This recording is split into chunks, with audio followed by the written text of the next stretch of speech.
we made it. I didn't actually think I would make it this far. I could end this series here and now, and I'd be totally happy. Hey guys, this is Donna from Donna Makes Art, and in this video, I'm gonna be sharing random thoughts and perhaps just contemplate on the things I've learned so far. When I took on this challenge, I knew that a lot of doubts and fears and negative self-talks will be surfacing.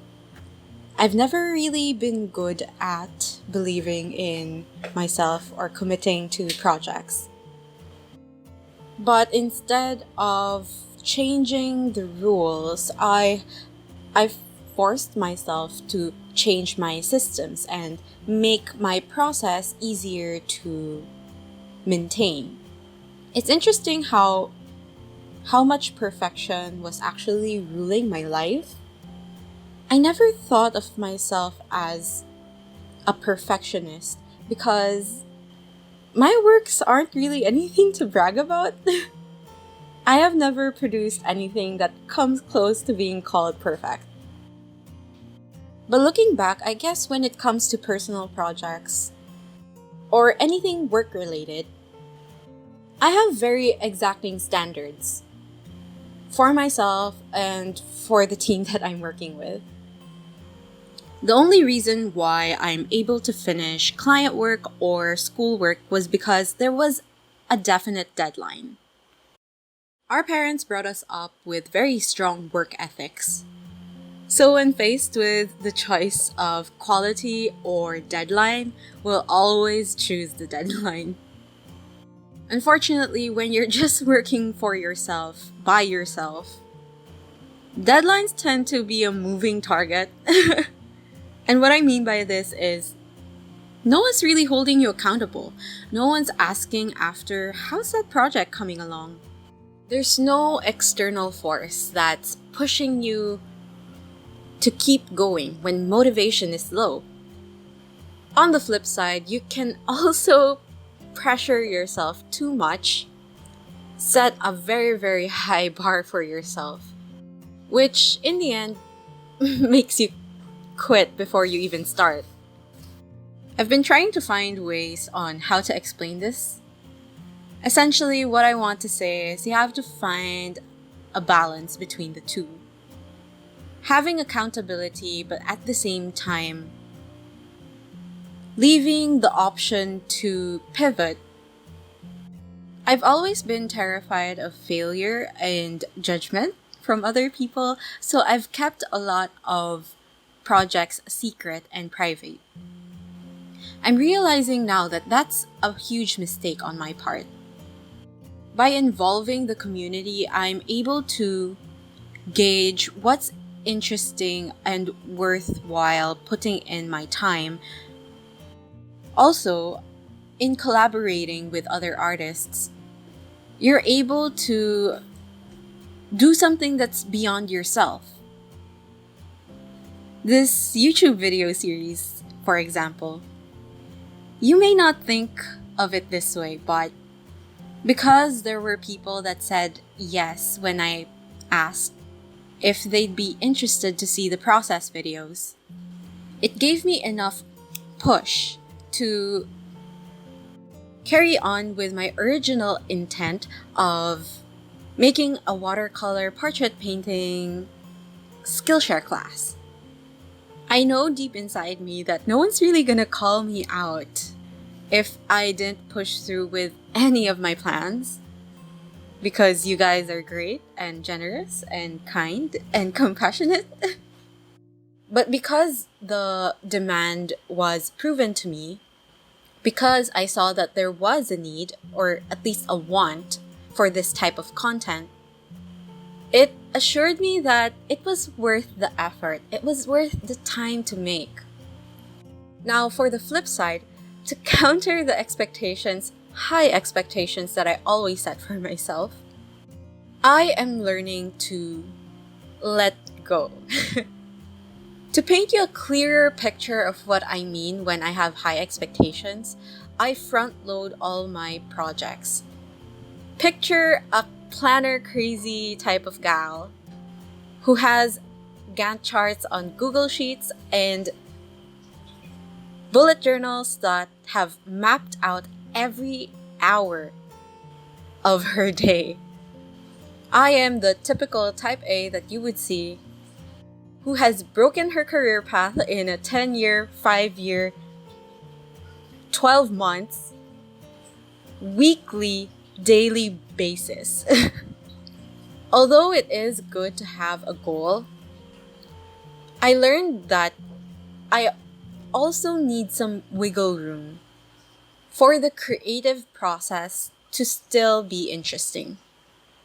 Can you just imagine if actually, you don't need to imagine, I actually did this. If my dream was to go to Disney or Pixar, and I plotted out a 10-year plan in order to have a successful career, one mistake would be a domino effect, tumbling my tower of dreams. Jason Brubaker is a Christian comic book artist that I highly admire. And in one of his interviews, he mentioned that there were two types of story writers.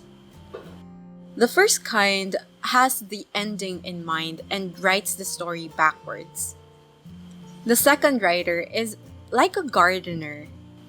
He would put a seed of ideas on the ground and nurture them slowly until it grows into something. What that something is, he doesn't know. I was very much the first kind of writer, but God is teaching me slowly to become more like the second writer.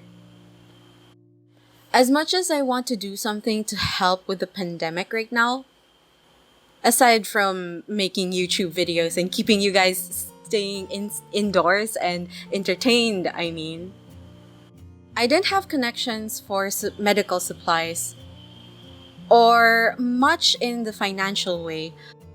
But I had this thought, what if we could make chat stickers to boost up the morals of our frontliners and show that we do care?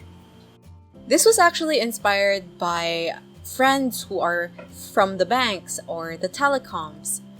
I wanted stickers that expressed things like praying for you or take care, things like that.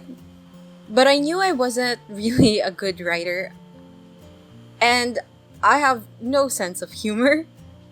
So I started messaging friends and asking them if they had phrases in mind that they wanted to send to their frontliner friends and families.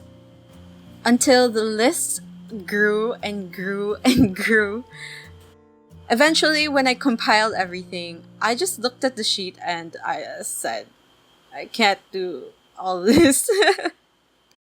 So I proposed the idea of a collaboration among art friends. I was pleasantly surprised how well the project was received.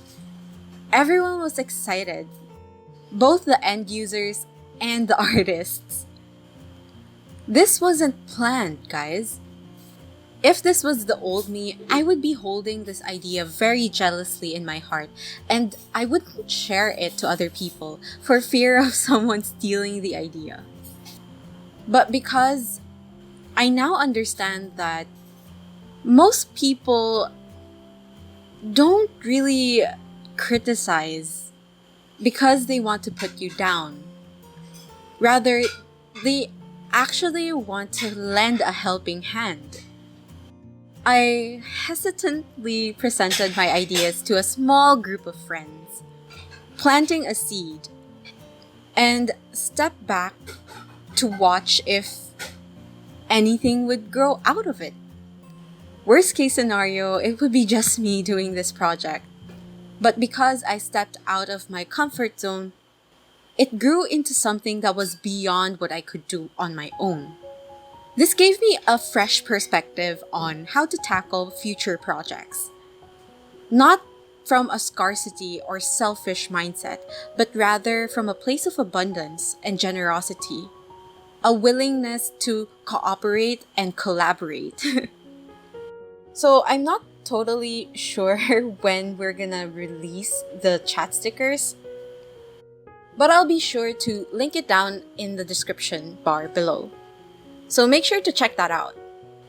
It was a nerve-wracking thing, but the delight that I got whenever someone submitted an artwork, when I was able to credit the artists and the writers, it felt so fulfilling.